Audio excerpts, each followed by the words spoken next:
Hello guys, আসসালামু আলাইকুম ওয়া রাহমাতুল্লাহ। আজকে আমি চলে আসছি চট্টগ্রাম মেডিকেল কলেজ হাসপাতালে। যেহেতু একটু কাজ ছিল যার কারণে এখানে আসছি।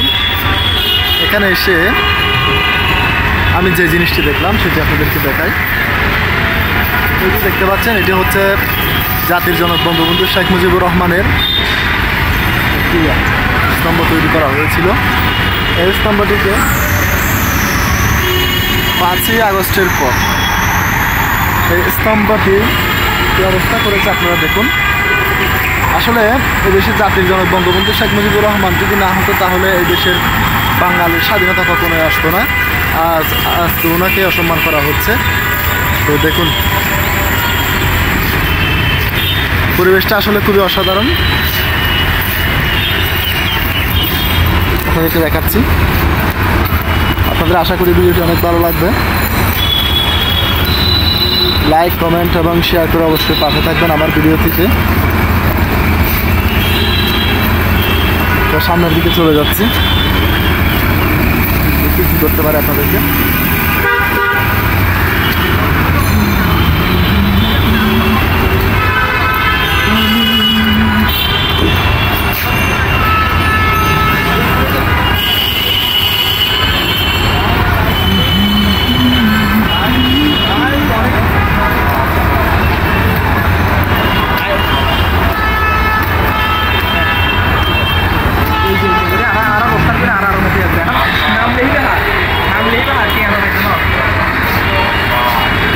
আমার পাশে দেখতে পাচ্ছেন এটি টিয়া।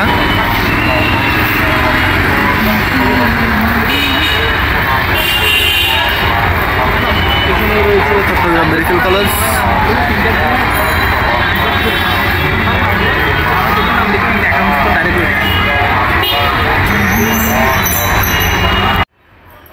আশা করি আপনাদের এই ভিডিওটি অবশ্যই ভালো লাগবে। আমি চট্টগ্রাম মেডিকেল কলেজ এর সামনের যে ভিউটি রয়েছে, যেখানে ছেলেমেয়েরা, এখানে পিছনে দেখতে পাচ্ছেন, এখানে ছেলেমেয়েরা বসে বসে আড্ডা দেয় এবং বিভিন্ন সময় লেখাপড়া করে অবসর সময় পার করে। এবং তার পাশাপাশি এখানে দেখতে পাচ্ছেন এগুলো সবগুলো বসার জন্য টুল তৈরি করা হয়েছে। এখানে মানুষ, ছেলেমেয়েরা বসে বসে লেখাপড়া করলে করে, না হয় আড্ডা দেয়। তারপর এই যে এত বড় মাঠ দেখতে পাচ্ছেন, এই মাঠে কিন্তু বিভিন্ন ধরনের সাংস্কৃতিক অনুষ্ঠান বলেন, বিভিন্ন অনুষ্ঠানাদি কিন্তু এই মাঠে সম্পন্ন হয়। আপনারা দেখতে পাচ্ছেন পিছনে এটা দেখতে পাচ্ছেন একটি স্টেজের মতো করা হয়েছে। এখানে বিভিন্ন অনুষ্ঠানগুলি হয়ে থাকে। তো প্রিয় দর্শক, আমার এই ভিডিওটি যদি অবশ্যই ভালো লেগে থাকে তাহলে আমার ফেসবুক পেজটি ফলো করবেন এবং আমার ইউটিউব চ্যানেলটিকে অবশ্যই সাবস্ক্রাইব করে বেল আইকনটি ক্লিক করে দিয়ে দেন, যাতে আমার পরবর্তী ভিডিওটি আপনারা পেতে পারেন।